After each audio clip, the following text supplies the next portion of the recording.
യുഎസിൽ Donald Trump ഭരണകൂടം green card lottery എന്നറിയപ്പെടുന്ന ഡൈവേഴ്സിറ്റി വിസ ലോട്ടറി പ്രോഗ്രാം താൽക്കാലികമായി നിർത്തിവെച്ചത് ചർച്ചയാവുകയാണ്. ഡൈവേഴ്സിറ്റി വിസ ലോട്ടറി പ്രോഗ്രാമിലൂടെ യുഎസിലേക്ക് കുടിയേറിയ പോർച്ചുഗീസ് പൗരൻ നടത്തിയ ആക്രമണത്തെ തുടർന്നാണ് ട്രംപ് കടുത്ത തീരുമാനമെടുത്തത്. പ്രതിവർഷം 50,000 വിദേശികൾക്ക് യുഎസിൽ സ്ഥിരതാമസത്തിന് വഴിയൊരുക്കിയിരുന്ന ഗ്രീൻ കാർഡ് ലോട്ടറി നിർത്തിയതോടെ ട്രംപ് അടുത്തതായി ഉന്നമിടുന്നത് ഗ്രീൻ കാർഡിനെയാണോ എന്ന ചോദ്യവും ഉയരുകയാണ്.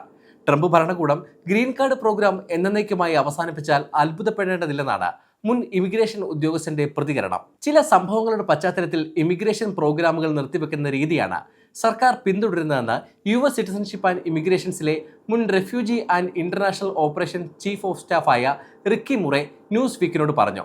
അടുത്തിടെ വാഷിംഗ്ടൺ DC-യിൽ നടന്ന വെടിവെപ്പിൽ പ്രതിയായ വ്യക്തി അഫ്ഗാൻ പൗരനാണെന്ന് കണ്ടെത്തിയതിനെ തുടർന്ന് അഫ്ഗാനിസ്ഥാനിൽ നിന്നും മറ്റു ചില രാജ്യങ്ങളിൽ നിന്നുമുള്ള എല്ലാ കുടിയേറ്റ അപേക്ഷകളും സർക്കാർ നിർത്തിവെച്ചിരുന്നു. ഇപ്പോൾ ബ്രൗൺ യൂണിവേഴ്സിറ്റിയിലെ വെടിവെപ്പും MIT പ്രൊഫസറുടെ കൊലപാതകവും ചൂണ്ടിക്കാട്ടിയാണ് ഗ്രീൻ കാർഡ് ലോട്ടറി നിർത്തിവെച്ചിരിക്കുന്നത്. ഈ കേസിൽ പ്രതിയായ പോർച്ചുഗീസ് പൗരൻ ഗ്രീൻ കാർഡ് ലോട്ടറിയിലൂടെയാണ് പൗരത്വം നേടിയതെന്നും അദ്ദേഹം വിശദീകരിച്ചു. ഈ ഭരണകൂടത്തിൽ നമ്മൾ കാണുന്ന ഒരു പതിവ് രീതിയാണിതെന്ന് റിക്കി മുറെ പറഞ്ഞു. ഒരാളുടെ തെറ്റായ പ്രവൃത്തികൾ കാരണം ആ വഴിയിലൂടെ വരുന്ന എല്ലാവരെയും കുറ്റക്കാരാക്കുന്നു.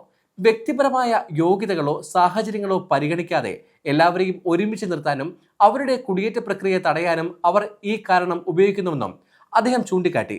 അമേരിക്കൻ ഇമിഗ്രേഷൻ സംവിധാനം എപ്പോഴും വ്യക്തിഗത യോഗ്യതകൾക്ക് പ്രാധാന്യം നൽകിയിരുന്നു.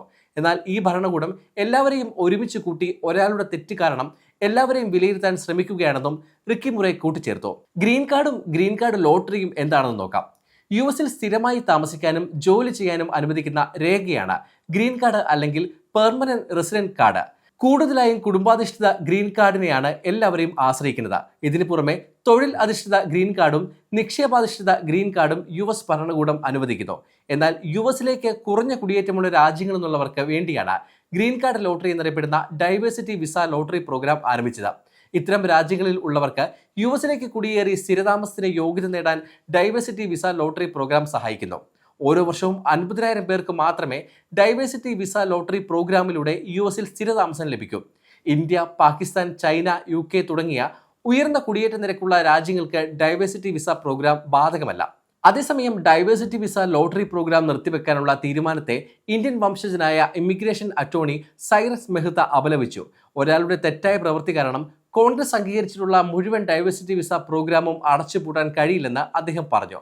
ബ്രൗൺ യൂണിവേഴ്സിറ്റിയിലെ വെടിവെപ്പുകൾക്ക് ഈ പ്രോഗ്രാമുമായി യാതൊരു ബന്ധവുമില്ല. അത് വ്യക്തിയുടെ പ്രേരണകളാണ് കാരണം. മുൻപ് പ്രസിഡന്റ് ഡൈവേഴ്സിറ്റി വിസ ലോട്ടറി പ്രോഗ്രാമിനെ മോശമായി ചിത്രീകരിച്ചിട്ടുണ്ടെന്നും അദ്ദേഹം പറഞ്ഞു.